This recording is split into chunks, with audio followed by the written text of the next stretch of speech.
The story of the kings and queens of England is more surprising than you might think.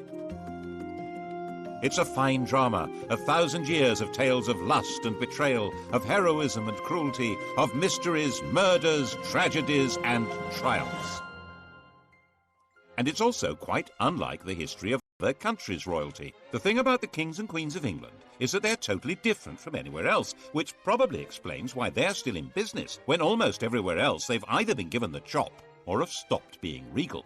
This programme looks at England's monarchs from the death of Queen Anne to the accession of Victoria.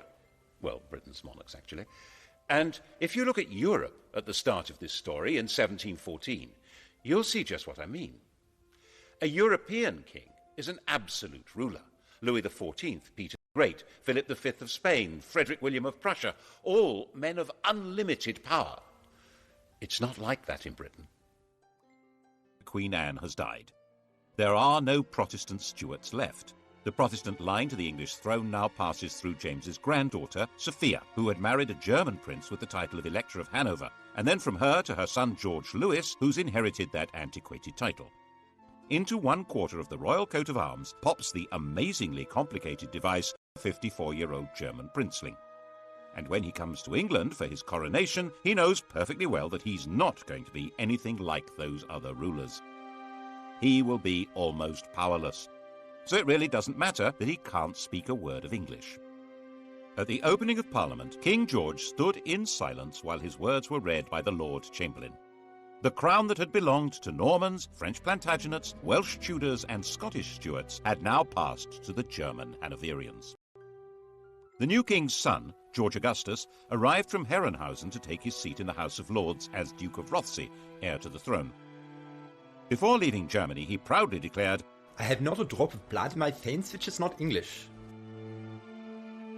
Rothesay, of course, is a Scottish dukedom. George Augustus did share one trait with his father's English subjects, a hearty dislike of King George, and for the same reason. 20 years before George became King of England, something very mysterious had happened to his wife's best friend, the dashing Count Königsmarck.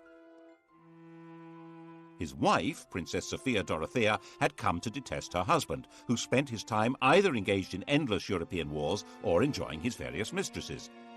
Königsmarck tried to help her escape from Hanover. He failed. The Count simply disappeared from the face of the earth, and the princess was banished and imprisoned. Her son, George Augustus, never forgave his father. In fact, father-son detestation would be the defining mark of the Hanoverian dynasty. They thrived on it. The English weren't too keen on that sort of behaviour either. They might have been more sympathetic if they'd approved of the two mistresses that George brought with him, but they called them the Maypole and the Elephant, and decided they were simply greedy Germans with their snouts in the trough. And there were Scottish noblemen who thought that with George lacking support in England, this might be an opportunity to hand the throne back to the Stuart family, and in particular to James II's son, living in France and known as the Pretender. The French thought this would be a great idea. Louis XIV's mistress, Madame de Maintenon, even presented him with a song to be sung on his accession. It had originally been written for Louis to celebrate his recovery from a surgical procedure on his bottom. She translated it for the man who should, she thought, be James VIII of Scotland, and, why not, James III of England. God save a gracious King, long live a noble King, God save the King. The song turned out to be a bigger hit than the man. The Jacobite Rising of 1715 was a complete flop, and after spending a couple of months wandering around the Highlands, James went home to France. George's throne was safe. He spent every winter in Hanover and left the government of England to his ministers. His own work was done by a new figure, the Prime Minister, a politician acting as a king's substitute. The first man to take on this role was Robert Walpole. Since Walpole didn't speak German, the pair of them communicated in schoolboy Latin. King George died a sudden death in 1727 while in Hanover, aged 67.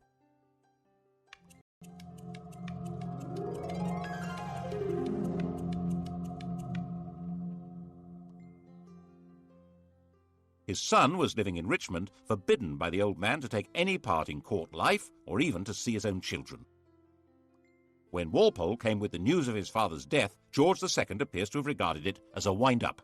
"That is one big lie." But the outcast prince was indeed now George II, by the grace of God, King of Great Britain, France and Ireland, Defender of the Faith, Elector of Hanover, Duke of Brunswick-Lüneburg and Duke of Celle. When he'd been convinced, he came here to Leicester Square. At the time it was Leicester House, where he'd been running his own court. And here he was attended by the Archbishop of Canterbury, who formally presented the most powerful documents in the world. When William the Conqueror and Henry II died, their wills established who would rule after them. George took his father's will and, instead of opening it, shoved it in his pocket. It was never seen again, to the great disappointment of his father's mistresses.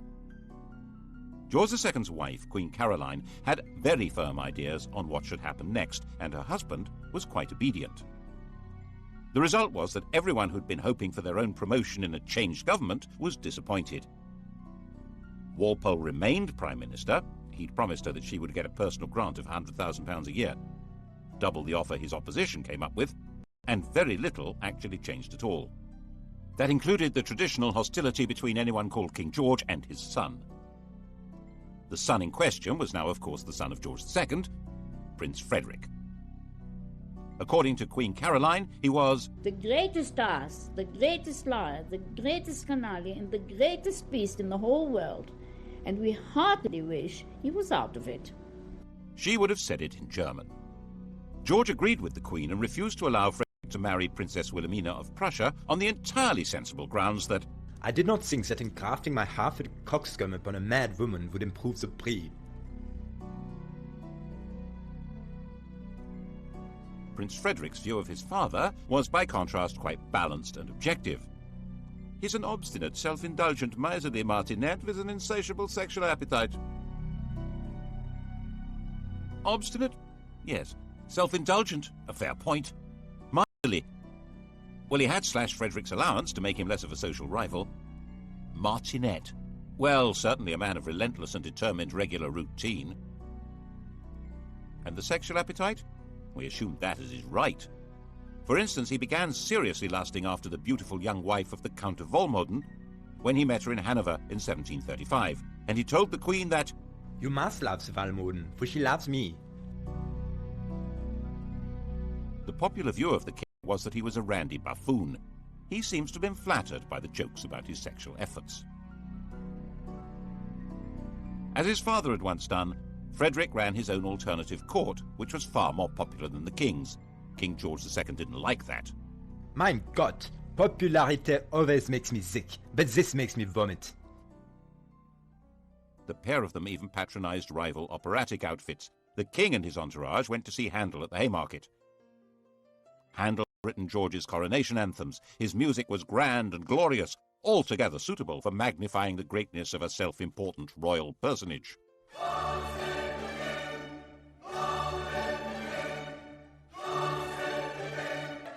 The prince and his crowd stayed away. They went instead to the Theatre Royal in Lincoln's Inn Fields. That was where opera was being transformed into popular musical theatre. The biggest hit was The Beggar's Opera, a vigorous tale of the criminal classes, which lots of people said was intended as a satire on the court and Walpole's government. When you censure the age, be cautious and sage, lest the courtiers offended should be. If you mention vice or bribe, 'tis so pat to all the tribe. Each cries, that was levelled at me. It was all very entertaining, watching royalty playing out their family quarrels, but they were not quite reduced to the level of powerless performers. King George was a fighting man, like his father, head of the army, and very much engaged in the quarrels between the rulers of continental Europe. Walpole tried hard to keep him out of wars, but in 1739 the king got his way, and England went to war with Spain. This was the start of a steadily growing involvement in the power struggle between France, Prussia, and the Habsburg Empire. Its culmination for George came in June 1743. He found himself under attack by the French at a German village called Dettingen. His horse bolted, but George stood in front of his troops, waved his sword, and made a rather ponderous but actually rather brave little speech. Now, boys, now for the honor of England. France behaved bravely and the French will soon run. And so he became the last English king to lead his troops in battle.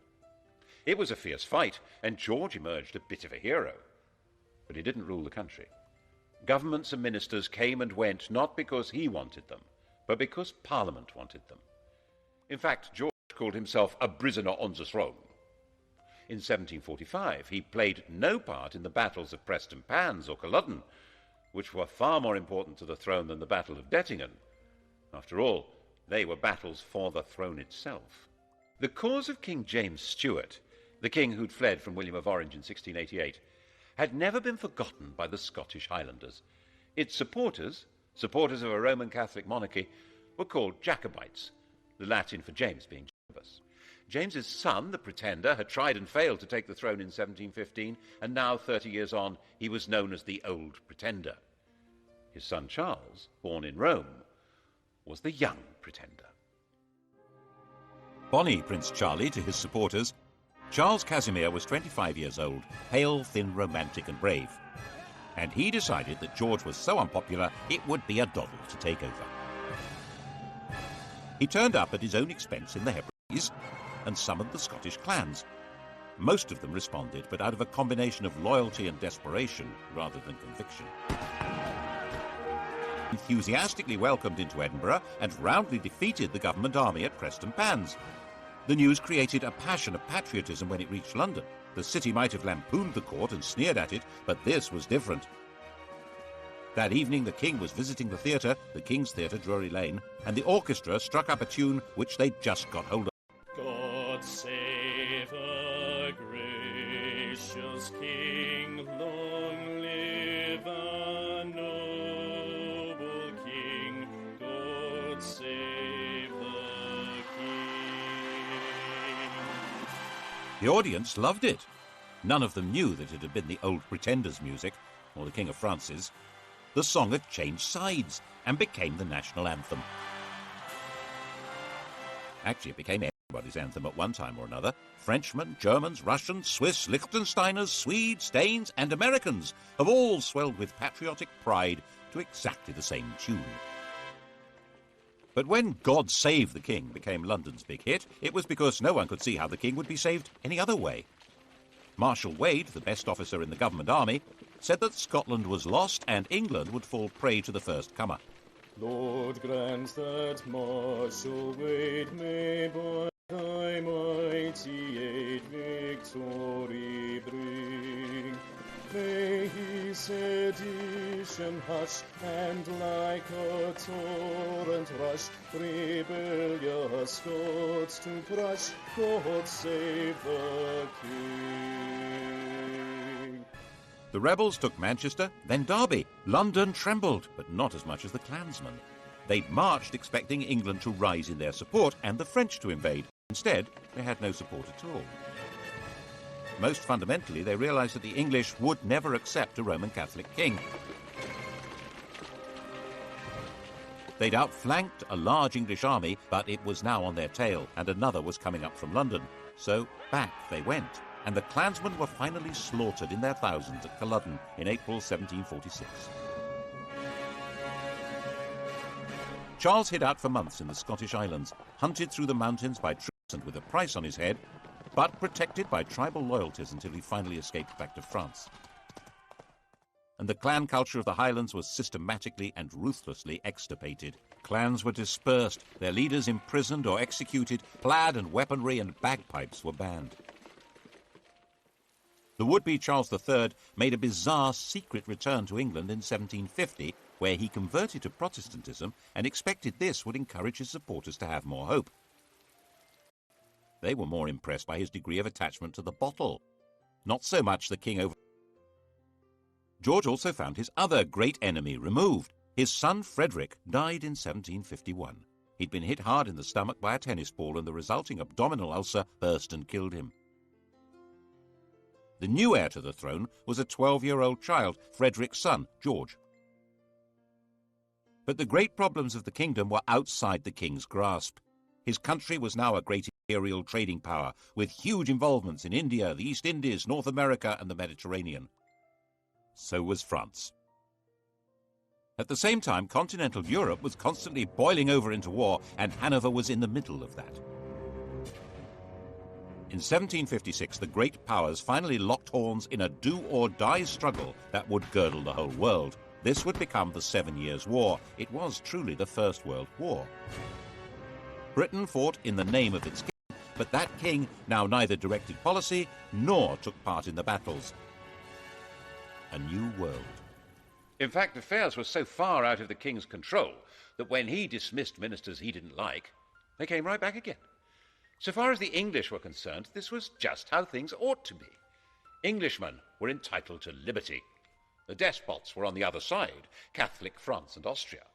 Their whole life, commerce, industry, and fighting force was directed by royal tyrants who ruled over starving and powerless peasants.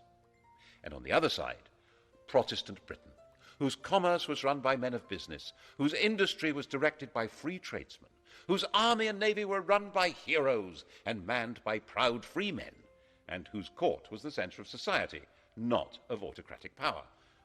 And that was how many of the British really did see it. Of course, they were also fighting with despotic Prussia, but that was a minor detail. The general perception was that this was a war of free Britons against European despots. Poor George died at the height of the war in 1760, and it didn't matter at all.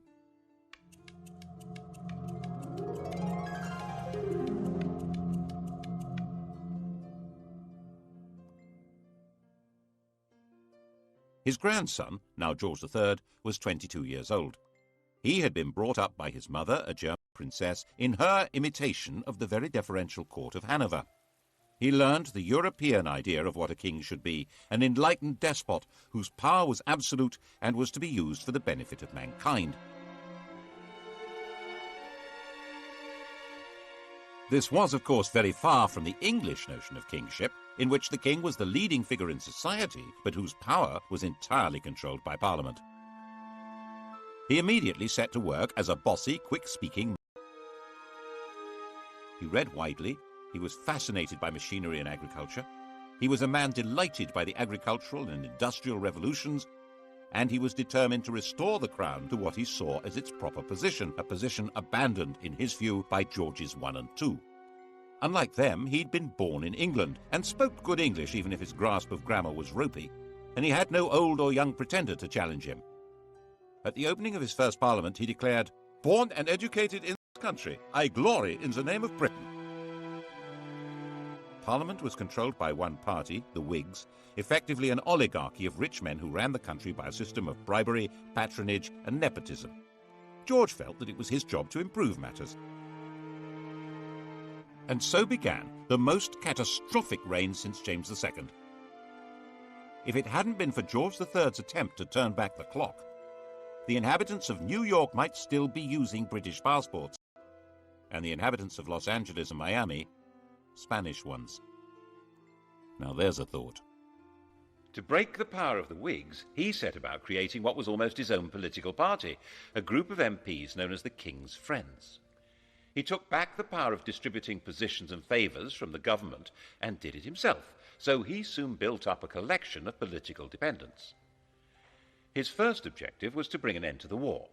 He didn't at all share the anti-French views of the Prime Minister, William Pitt. It took a lot of political manipulation, but in 1763, with Pitt removed from power, a peace treaty was signed. By this stage, the war had actually been won. Pitt's policies had resulted in Britain becoming the dominant colonial power in the world. Britain was more or less undisputed ruler of North America, India, the Caribbean, and much besides.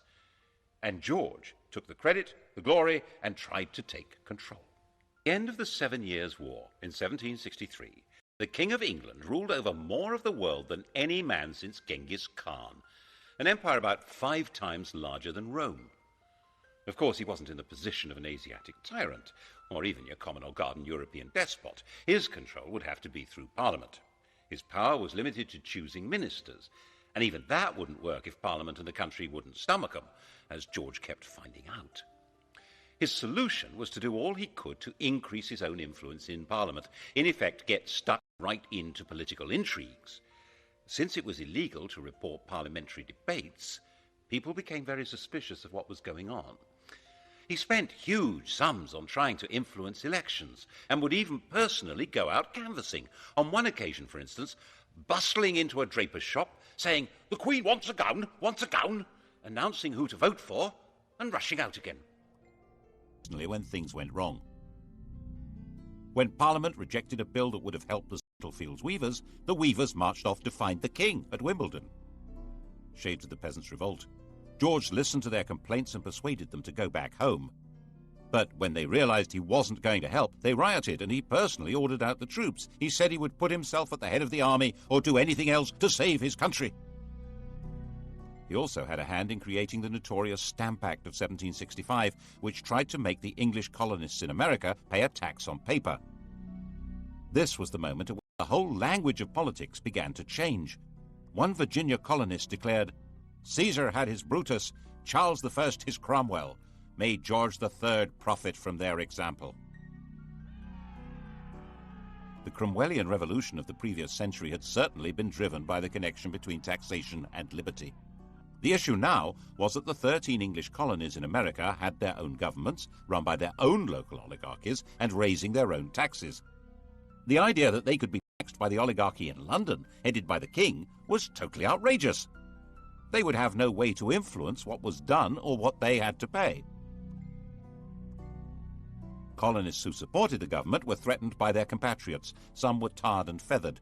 And by the time the act came into effect, there wasn't a single person who'd accepted the job of commissioner to collect the tax. It had to be repealed.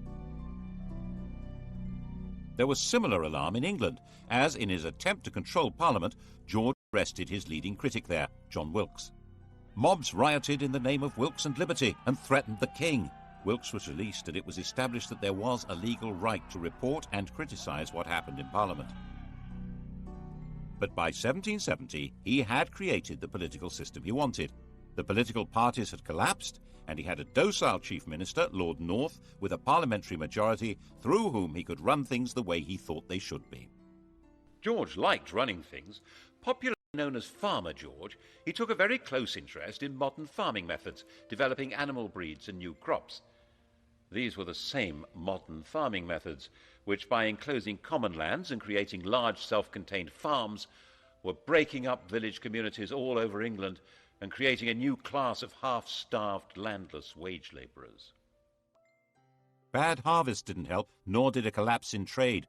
The colonists in America were showing their anger by refusing to import anything from Britain. Lord North decided the best thing to do was repeal all the taxes on them except for a symbolic tax on tea. 3 years later, he arranged another Act of Parliament to try to help the East India Company sell more tea in America, and radicals in Boston retaliated with a symbolic Tea Party, at which men dressed as Native Americans. The reaction in England, stirred by the popular press, was that the colonists must be punished. George certainly shared that view. Laws must decide whether they are to be subject to this country or independent. Misunderstanding the strength of feeling and of organisation against them, the government tried to use too little force and triggered a full-scale rebellion. The rebel colonists proclaimed their independence in 1776, and with the backing of a large part of popular opinion in England, George was determined to fight them and crush them. The result, as many less warlike Englishmen had been warning, was disaster for England. Even Lord North wanted out, but George was in charge. The American Revolutionary War became a campaign not against unjust government or English rule, but against the very principle of monarchic government. George's determination to be active in government and place himself at the heart of politics created a new republican movement, a language in which to attack the rule of kings. The Peace of Versailles in 1783 forced Britain to recognise the United States of America.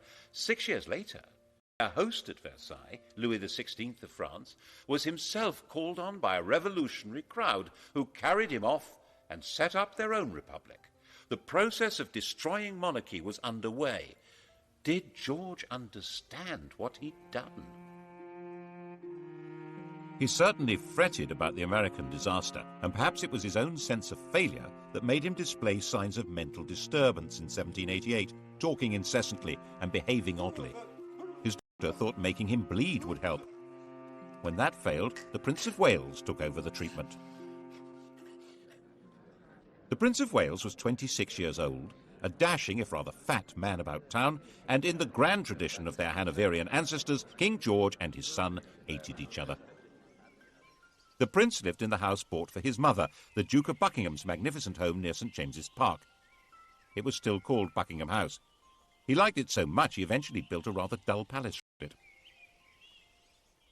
When he came of age, he'd set up his home in Clarence House, taken his seat in the House of Lords, and set about being a thorn in Daddy's flesh, partly by opposing his father's ministers and partly by his wildly extravagant social life, in the course of which he secretly married a glamorous widow, Mrs. Fitzherbert, after a passionate wooing process that included theatrically stabbing himself to safely produce as much blood as possible. The marriage was illegal. He wasn't allowed to wed without the king's consent. It was also significant that the lady was a Roman Catholic. In 1780, anti-Catholic rioters, stirred up by Lord George Gordon, had taken over London for a week. Eventually dispersed by troops on the king's orders, the Gordon Lord George. Prinny, as his friends called him, spent his time in gambling clubs, in the company of dandies like Beau Brummel, and put much energy into building the bizarre and spectacular pavilion in Brighton. That's where he was when he heard that the king was mentally ill, and he hurried off to Windsor to take over. 28 years old, he was going to be regent. When the king saw his son, he physically attacked him. He threw Prinny against a wall. The poor boy burst into tears. There was then a huge political battle over what powers the regent would be allowed to have. His own bunch of politicians, led by Fox on one side, and the king's, led by Pitt, on the other. Fox's supporters saw Pitt as a sort of fungus with as many arms as an octopus, growing on and taking over the royal dunghill. And the Prince of Wales brought in his own physician to treat the king or torture him. The royal physicians blistered the king's forehead to draw the poison out of his brain, forced him to take useless drugs, ordering servants to sit on the king when he resisted, and refused to let him have a fire in his room during the terribly cold winter. All this when the country was anticipating French invasion and radical revolution, and volunteer regiments were being formed as a desperate line of defense. Very desperate. Finally, new physicians were brought in who gave the king gentler treatment, and he recovered. In 1801, before the arguments over how the regency would function had been resolved, the king was back in charge. But not in the way he had been. The American defeat had been a personal disaster for him and dramatically weakened his political position. In an effort to reassert it, he'd installed a 24-year-old as Prime Minister and Chancellor of the Exchequer, thinking that here at least was a politician he could control. But William Pitt's son, Pitt the Younger, was shrewd, capable, and fully understood that George depended on him, so he held all the cards. And it was Pitt who had to decide how to deal with the spread of revolutionary Republican ideas from America and France into England. The same ideas that had been voiced in America about no taxation without representation were being heard in England, where huge new manufacturing towns had grown up, which had no member of Parliament. 3 years after the French Revolution, political reform societies called corresponding societies were founded in England. Riots were breaking out in the Midlands, in East Anglia, in Scotland. Attempts were made to kill the king. He was booed and stoned in London. And the French legislature passed a fraternal decree offering aid to all peoples seeking to throw off the chains of tyranny. Once war began with revolutionary France, political radicalism was plainly treason, wasn't it? The government decided on a policy of definitely without trial. The government charged people with treason for organizing public meetings calling for political reform. When they were acquitted, acts were passed which extended the definition of treason to include speaking or writing or bringing the king or his government into contempt. To back it up, a system of internal spying, an agent provocateur, was instituted. Postmasters were given the job of reporting to the Home Office anything suspicious that they heard or that went through the mail. Public meetings needed special licenses. When William Blake the artist found a soldier in his garden, he drove him out, shouting, "Damn the king and damn all his soldiers, they're all his slaves." Bad idea. He was put on trial for sedition. The king himself was actually quite popular. He was generally seen as a kind-hearted, slightly bufferish sort of a person, but he was still ultimately in charge of what was going on. And when even Pitt insisted that Catholics would have to be allowed the same rights as Protestants and permitted to stand for Parliament, George forced him to resign. The issue had come to the fore because of Ireland. If England had some potential revolutionaries, how many more had Ireland, a land where an oppressed Catholic majority were ruled by imported Protestant colonists and an ideal staging post for a French invasion? In 1801, Ireland was incorporated into Great Britain, creating the United Kingdom. It was an attempt to make Ireland more secure. The fact that at the same time the king formally abdicated his meaningless title of King of France shows exactly where the threat was coming from. But if Ireland was to be truly united with England, there would have to be Catholic emancipation. And King George wouldn't have it. Whatever might have happened could not have been worse than what did. Ireland still bleeds now. The shadow of George III lies over the history of the world more darkly than most people realize. As with the American disaster, it seems as though one part of his mind was determined to make him feel the full weight of his responsibility, and once more his mental state degenerated. He made a slow recovery, enough to sack his ministers in 1805 when they tried to lift the restrictions on Catholics becoming military officers. But he was becoming blind and infirm, and in 1810 his mind finally collapsed. No one's quite sure what was wrong with him, but a strain of hereditary insanity had run through the royal family ever since Henry V's marriage to Catherine de Valois. Blind and deaf, suffering from abdominal pains and dementia, his body lived on, but his reign was over. Prinny took over at last.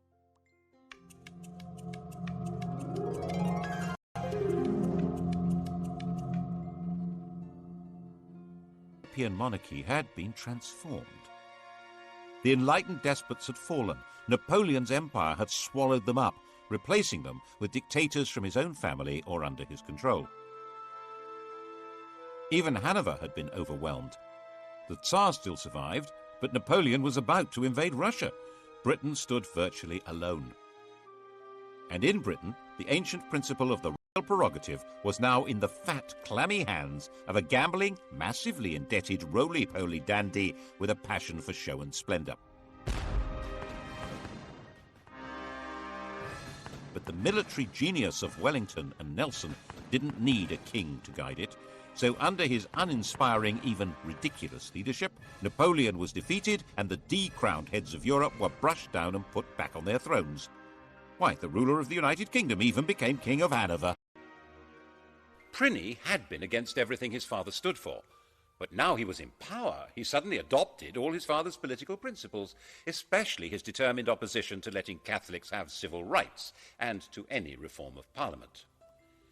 Elections were basically a farce, with some MPs representing constituencies with almost no voters, and the vast majority of people unrepresented.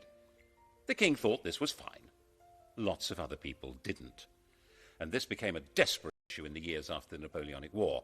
There were thousands of unemployed ex-soldiers. There was an agricultural depression made worse by the terrible summer of 1816, and there was increasing unemployment due to the use of new machinery. And the Prince of Wales's appetite for luxurious silverware and furniture grew mountainous.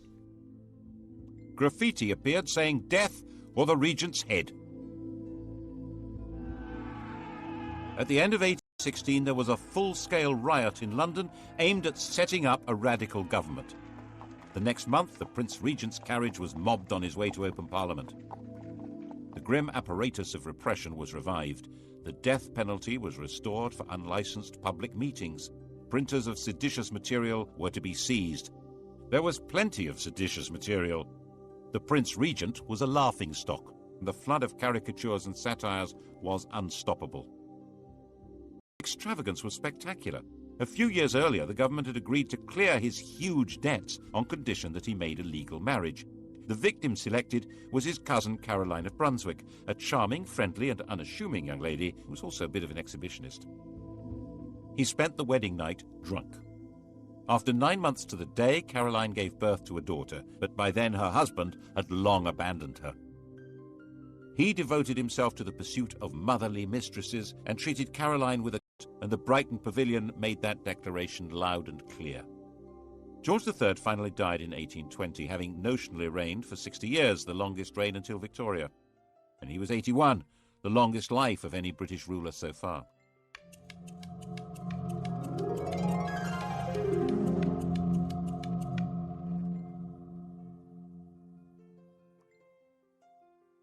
Pliny was now king. His wife Caroline now decided to come to England from her exile on the continent and take her place at her husband's coronation.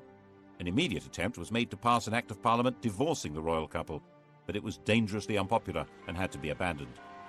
She turned up for the coronation at Westminster Abbey, but the door was closed in her face. The coronation, fabulously expensive, was performed in complete privacy. She went away broken-hearted and died less than 3 weeks later. Her body was to be returned to Brunswick for burial.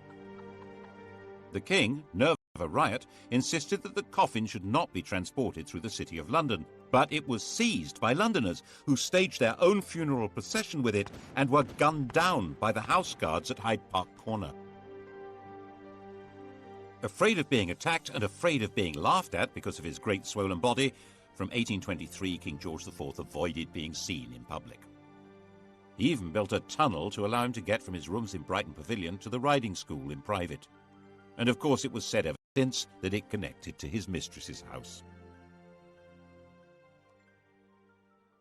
It became essential for the government to break the king's opposition to reform, especially with regard to Catholics, but he held the power of veto. The arguments went on hour after hour, day after day, with the king becoming more enraged and more ill, until finally he broke. By February of 1830, he was partially blind and raving, convinced that he'd commanded a division at Waterloo and ridden a winning race at Goodwood. And so he died. And they found 50 years of coats, boots and pantaloons, and countless bundles of women's love letters, of women's gloves, of locks of his many mistresses' hair. Why on earth did Britain need a king? What use was he to man or beast? Why in heaven's name wasn't there a revolution?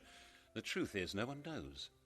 Some historians think it was a result of Methodism becoming popular, diverting poorer people's energy from politics into religion.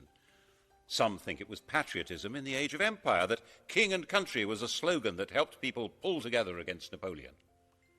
But perhaps, given the riots, rebellions and mutinies, it was due more to the efficiency of the police state and the forcefulness of repression.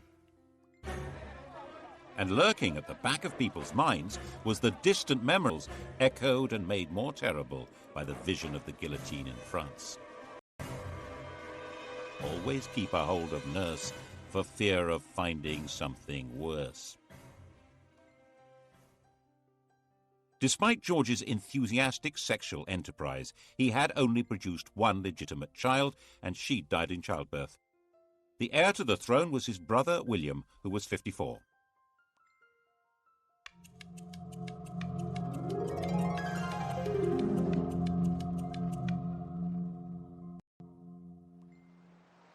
He had been sent into the Navy as a young man, where he developed into a severe disciplinarian and a stickler for etiquette. After he left, he took an actress, Mrs. Jordan, as his mistress, had lots of illegitimate children, and was given to making tactless speeches with not much intelligence. He eventually had made a royal marriage to another German Protestant princess, and Mr. King and Mrs. Queen lived at Bushey to the north of London, like a quite ordinary couple. Insisted that his coronation should only cost 1/10 of his brother's, and he was known to give people a lift in his carriage. All this made him rather popular, but when it came to parliamentary reform, he turned out to be as resistant as any other Hanoverian king. By now the popular pressure for changing the voting system into something more representative was virtually irresistible, giving more men the vote, having MPs for the new towns and secret ballots. This would give the Commons more power, so the House of Lords was resisting it, and William sided with them. By 1832, there seemed a real possibility of civil war or revolution. It's possible that if the royal family were part of the aristocracy, as in every other country with a king, that would have happened. But the king and queen had their family roots in Germany, and there was no natural alliance between them and the great aristocratic families. William was weak and was forcefully persuaded to give way, and Britain was started on the road to democracy. After the Reform Bill of 1832, with no more rotten boroughs and greatly reduced scope for electoral corruption, it was no longer possible for the king to play politics inside Parliament to the same extent. The monarchy would now be forced back into its constitutional box, and it was no longer sufficiently dangerous to be worth the trouble of a revolution. When he died in 1837, William's legitimate children were already dead. The heir to the throne was the daughter of his brother Edward, a young girl of 18. She would make a demure and pretty little queen who could leave the business of running England to the professionals. Couldn't she?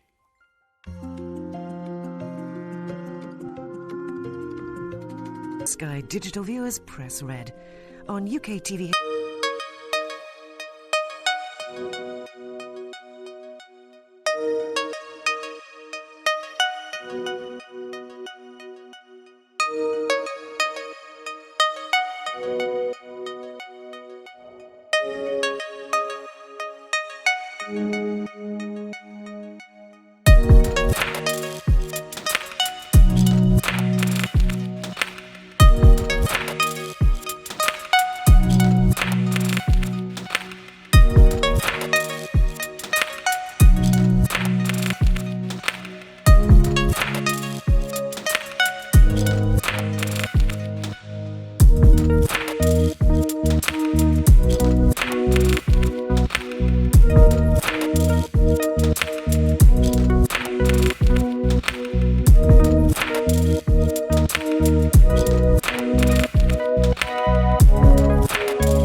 Heir to the throne.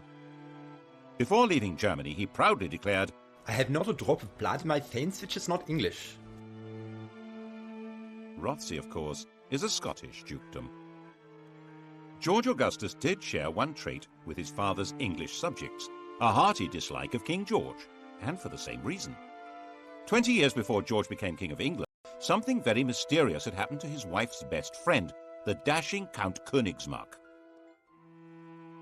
His wife, Princess Sophia Dorothea, had come to detest her husband, who spent his time either engaged in endless European wars or enjoying his various mistresses.